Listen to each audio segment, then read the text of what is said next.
I know what you're thinking. Heap of Filth? Is he talking about my life? No, no. By definition of the thought experiment, this heap of filth is not your life. Or mine. What is the heap of filth then? Well, it's a thought experiment by one George Edward Moore who wanted to refute the hedonistic claim that pleasure is the only thing of value. It goes as follows. Imagine two worlds, one of which is exceedingly beautiful and the other is a disgusting heap of filth. I know what you're thinking. Childhood adult life kind of vibe. I shouldn't have said that. That's not part of the thought experiment. Then, imagine that no one would ever experience either world. Nobody goes there, nobody sees them, nobody knows of their existence, and the worlds do not interfere with the rest of reality at all, somehow. Just imagine it, okay?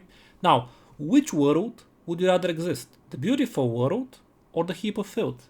If you answered the beautiful world, of course, then you are in the majority. If you answered the heap of filth, try therapy or something, I don't know. Anyway, based on that, Moore claimed that since nobody would be able to experience the beautiful world in any way, thus nobody would gain pleasure from it, and yet we would still rather have that one around, then pleasure is not the only thing of value.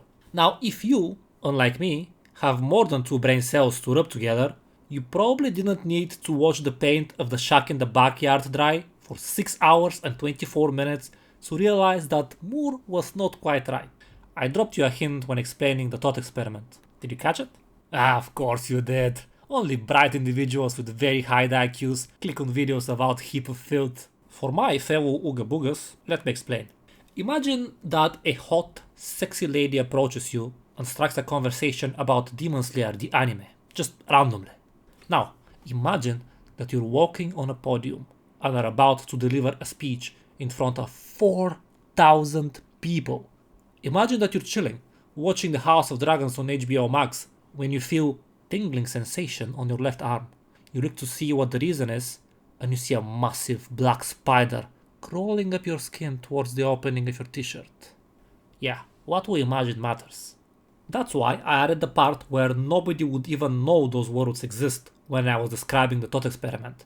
As far as I'm aware, that's not part of the original thought experiment, but it makes a difference. Asking the question, would you rather the beautiful world exists or the heap of filth, is a setup that gets most people to say the beautiful world, because we've imagined both worlds, and what we imagine matters. Yes, of course we like imagining a beautiful world more than a disgusting one, but that's not the point of the thought experiment. So why do we measure that? I'll give you one more. Imagine that we are already living in a universe where the heap of filth is out there somewhere.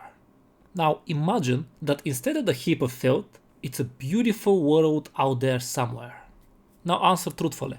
Does that change how you felt 10 minutes ago? Or 1 day ago? Or over the past months? In any way? What would be different? Nothing. And if you answered anything other than nothing, please let me know in the comments. Those worlds don't matter, that's the truth of it. But the question is rigged. Speaking of rigged thought experiments, you can see me discuss the received businessman thought experiment here. Or the experience machine thought experiment here. Or you can find a link to my exploration of prudential hedonism in the description, because I think I can only link 2 videos. Whatever you decide to do, I hope you have a good day, and remember, it's a beautiful world out there. Also subscribe, bye!